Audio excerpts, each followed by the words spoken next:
other example, the resultant of concurrent forces in the figure below is 300 kilonewton pointing up along y-axis. Compute the values of F and phi to give this resultant. So this is the figure. So as you can see, we have, okay, R is equal to 300, F, this is unknown, 240, and then 30 degrees, we have 50 kilonewton. So, Newton. So, na yung first step natin dyan. Alam naman natin, this is our solution. So, we have summation forces. X is equal to 0. So, ano yung mga X natin dyan? Lahat ng papunta dito, right side is positive. So, we have F. This is cosine of phi. Okay, plus 240 cosine of 30 degrees. And then we have 500, which is negative 500. Bakit wala na siyang cosine and sine? It's because this is along x-axis is equal to 0. Bakit hindi natin sinama yung resultant? It's because iba po yung resultant dun sa component natin ng x and y forces natin. Okay po? Okay, next we have summation forces y is equal to 0. Upward is positive. Ano yung mga upward dyan? Sasama ba natin si r? No. Okay, it's because po, ulitin ko ulit, kasi nga po, resultant siya. Hindi siya kasama sa components natin. Okay, y is positive. So, we have f sine of phi. Okay, minus 240 kasi pababa po yan. Sine of 30 degrees. Meron ba itong component 0? So, wala na yan. Is equal to 0. So, what is your summation Fy? Pwede na natin kunin yan. So, we have F sine phi. This is 120. So, negative 120 is equal to 0. This is your equation 1. And this is your equation 2. Okay? Pero ayusin natin itong F cosine nyo. So, yung F cosine of phi is equal to, ilan ba yung value nito? Paki-compute nga, that is equivalent to 292.153. So, ilipat natin sa kabila. So, that will become positive 292.153. So, this is your equation 1. So, yan na equation 1 natin. Huwag na ito kasi hindi pa siya simplified. Actually, may mas simplified pa dyan. Kapag gusto nyo i-divide to ng cosine para makuha si F, okay lang. Okay, divide natin ng cosine para mahanap natin si F. Okay. So, next, we have to know the resultant. Since alam naman natin yung resultant, since R is pointing up, okay, ibig sabihin ng pointing up along y-axis, wala siyang x. Okay, wala siyang x-axis. So, R is equal to, lagay natin yan, summation Fy squared plus summation of Fx squared. Since sabi ko sa inyo kanina, walang x, so that is 0. So, we have R is equal to, okay, summation of Fy squared. So, para mawala itong square root natin dyan, i-times lang natin siya ng 1/2 and i-put sa kabila. Okay, or erase natin ng 2 para mawala yan. So, we have R squared is equal to summation of Fy squared. Since Fy, may value tayo dyan. This is your Fy. Lagay lang natin dito, 300 squared is equal to, ano yung Fy natin? Since your Fy is F sine phi minus 120 is equal to 0. So, pwede na natin i-substitute yan dito sa value na to. So, pwede natin ilagay ito para mas madali, para mas maayos. This is your equation 3. Substitute, okay, equation 2 and 3. Okay? So, ano yung mga yan? So, kunin natin si equation 2, this, and 3. So, we have 300, yung R natin, squared is equal to, ano yung Fy natin, summation, we have F sine phi minus 120. Remember that is squared. So, parang expansion lang tayo.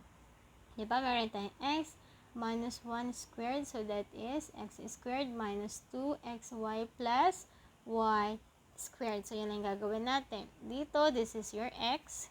Kasama yung f half and then this is your y. So, ano lang, i-substitute nyo lang dito sa value na yan kung hindi nyo kabisado yung mga expansion natin. Okay? So, 300 squared, that is 90,000. Okay, is equal to, we have F sine theta, or phi squared minus twice ng F, kasi may sine tayo dyan, sine phi, and then y, which is 120. Plus, we have 120 squared is 14,400. Okay, so we have 90,000 minus 14,400. That is ilan? 75,600 is equal to, we have F sine phi squared minus 2 times 120 is 240 F sine phi.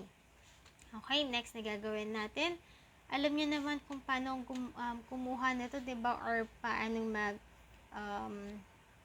tawag yun, quadratic equation. So, ayusin muna natin. Since meron naman tayong F sine phi, kasi hindi F sine phi.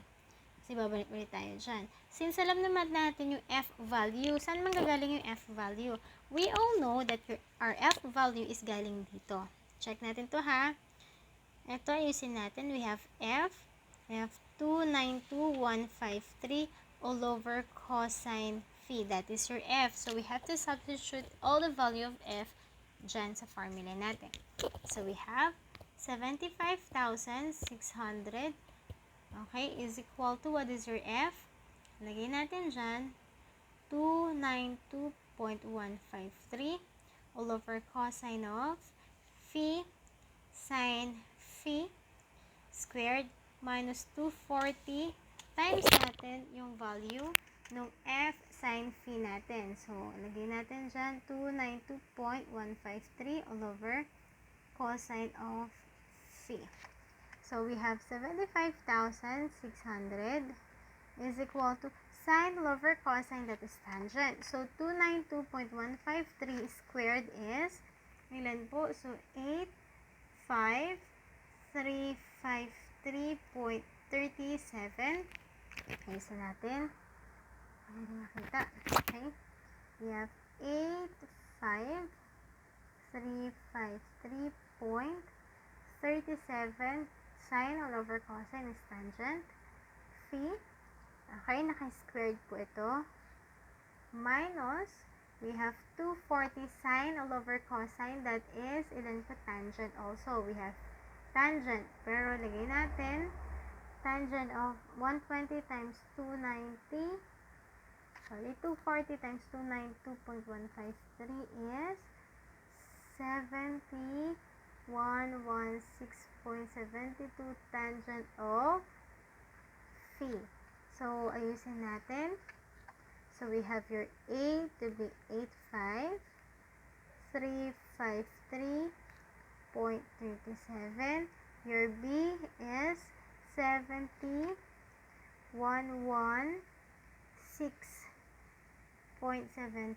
And your C is 75,600. Pero remember, kapag nilipat natin sa kabila yan, that is negative.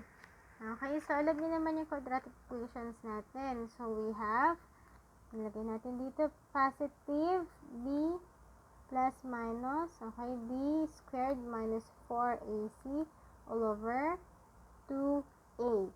So, that is your tangent. So, makikita niyo yung theta na dyan. Tangent theta. So, ano yung mga values na dyan? Or tangent phi, kasi phi tayo dyan. Okay? So, ano yung value niyan? We have tangent phi. Kapag ginamit nito on your calculator, makakakuha kayo ng 1.4376. Kapag kunin natin yan, we have shift tangent inverse of 1.4376. So, the value is 55.2 degrees. So, that is your theta. Since meron na tayong phi dyan, or yung angle, so, ilagay na natin dito sa formula natin na F cosine phi. So, paano yan? Okay, erisin na natin to.